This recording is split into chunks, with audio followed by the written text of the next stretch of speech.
I'm Mike Phillips, an associate trainer with Directory of Social Change, and I will be delivering this session, Being Kind to Yourself, Part 2, as part of the Espresso Express online learning support. Time management guru Alan Lakin was right when he said time equals life. In Being Kind to Yourself, Part 1, I discussed acknowledging and managing feelings, the concept of the human onion, the fight and flight response. Today, I'm going to be focusing on ideas from our personal effectiveness course and wellbeing workshops. In the next 10 minutes, I'll be sharing tips about. Many of us may be working from home due to the coronavirus. For some, this will be a new experience. We're all learning, and it's important to keep a balance. So here are a few tips. It's difficult to avoid distractions if you have children or other care responsibilities. Ensure your manager understands your situation, and managers, please keep this in mind too. Try simple things like switching off mobile devices whilst working on a task that needs concentration. This will help you complete the task more quickly and effectively. Create a dedicated workspace if you can, which is free of distractions. If you don't have a separate space, always clear work things away when you've finished. Keep to your usual work routine if possible, getting up, washed and dressed for work. When your work is finished, change into your casual clothes. This helps your brain create boundaries between your work and relaxation time. Give yourself regular breaks. Brain-friendly learning suggests that this is every 20 minutes. So after this time, give yourself a stretch, walk about, grab a cuppa. Breaks and stretching get oxygen to your brain, which makes you more effective and productive. Schedule and protect time for health and well-being, contacting family and friends, exercise, reflection, domestic stuff. Yep, even that. Stick to reasonable working hours. There are 168 hours in every week, potential time for everything. As in your workplace, your daily tasks should really reflect what you are for. And now it's really important to remember the 6 Ps.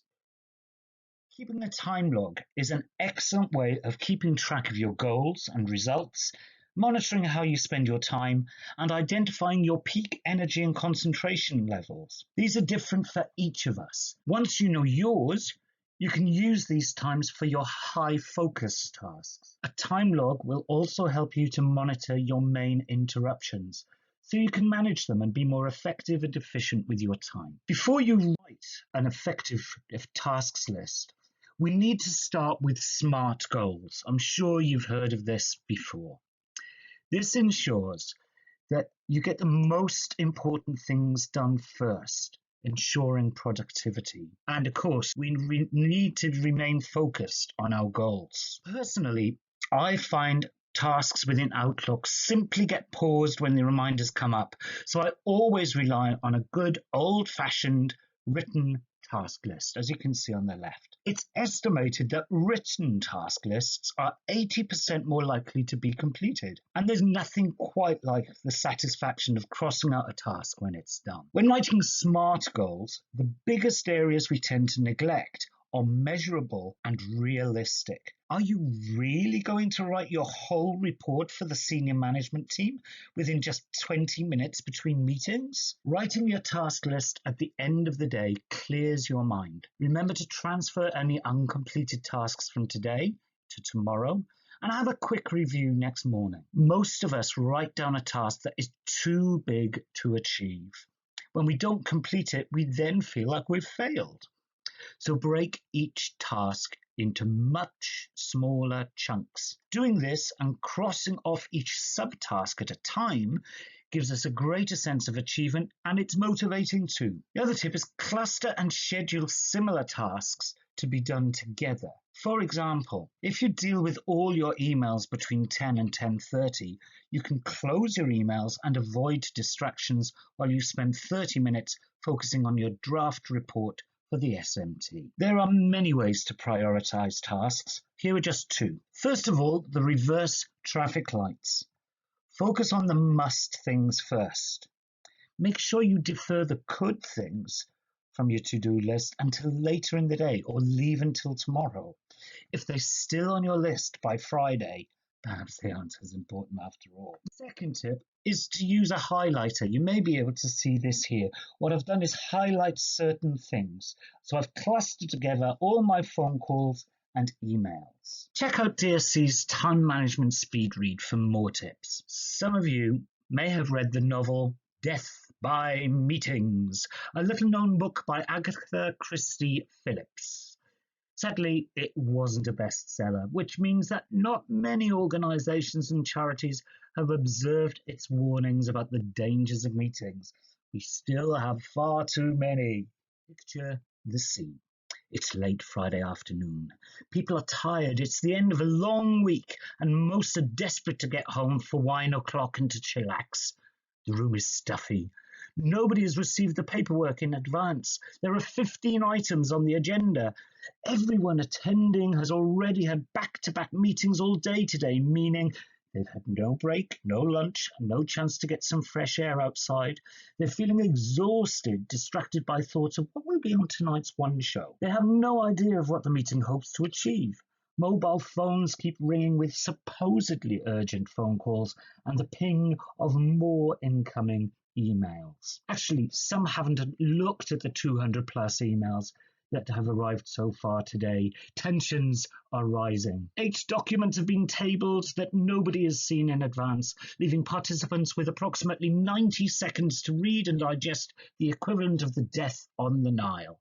Meanwhile, someone in the corner thinks each document should be read word for word, with attention to grammar and syntax. So, who are those in attendance? Chairing the meeting, Mrs. Peacock does 80% of the talking with an update with which she could have just sent in a report in advance. Colonel Mustard has already given up all interest as he hasn't been allowed to say a single word, despite several attempts. So he's asleep and snoring noisily. Mrs. White is frantically taking notes whilst everyone keeps talking over each other. Professor Plum, who thinks he could chair the meeting much more effectively, is glowering next to Mrs. Peacock. Reverend Green simply agrees with what the last speaker said, even though this totally contradicts his previous points. Meanwhile, Miss Scarlet is on her mobile phone under the desk, checking out the updates on her Tinder profile. Miss Marple must solve the mystery of death by meeting. Why do half the attendees die during death by meeting? Is it suicide? Or is there a sinister killer afoot? Did someone stab Mrs. Peacock with a dagger at 5:45 when the meeting had only reached agenda item 3 out of 15 and was due to finish at 4:30? Was Reverend Green bludgeoned to death with a lead pipe because he was so indecisive? Did Colonel Mustard hang himself in a desperate act of suicide, or was it murder?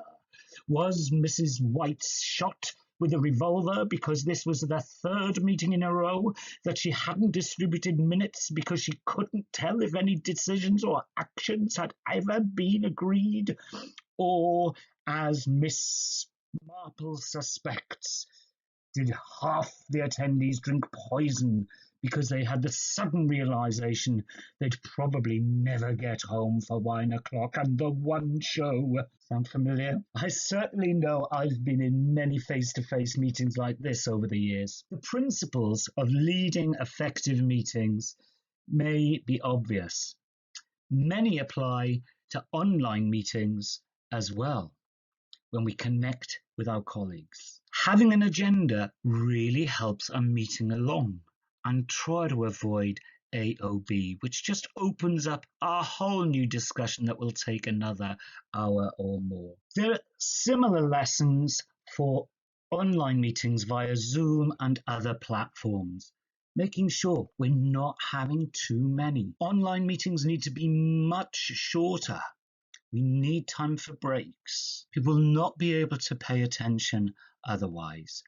And of course, we've got to respect general meeting guidelines as we would if we were meeting face to face. But most of all, when we're working remotely and we're meeting online, we need to trust our employees and our colleagues. Trust people to actually be working at home. Time equals life. Time also equals money.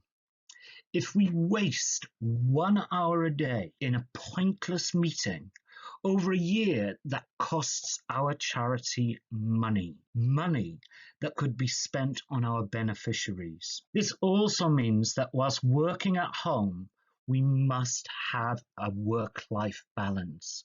Work isn't everything. Our third and final theme is another big topic, well-being. Here are some quick tips for you and your colleagues. Create a quiet space at home if possible, where you can relax, unwind, perhaps with an essential oils diffuser, and focus on simple calming techniques such as mindfulness. Listen to the many podcasts and apps that are available, such as Calm and Headspace. Maintain interests and hobbies in addition to your work. Acknowledge and manage your feelings. And hydration is really important. Drink 4 to 8 glasses of water each day. It is only through being kind to yourself, managing feelings, work-life balance, and maintaining your well-being, both body and mind, that you can do what all of us working in charities are ultimately here for, helping others. For now, I hope that you have found the 2 parts of being kind to yourself helpful. I hope you managed to stay safe and healthy. Be kind to yourselves and each other. Whatever charity it is that you work for, remember that the work that you do makes a real difference. Keep focusing on that vision during these difficult times. Thank you from me, Mike Phillips, and from DSC for tuning into our Espresso Express. Do share with others and have a look at our further information and resources. Many thanks for listening.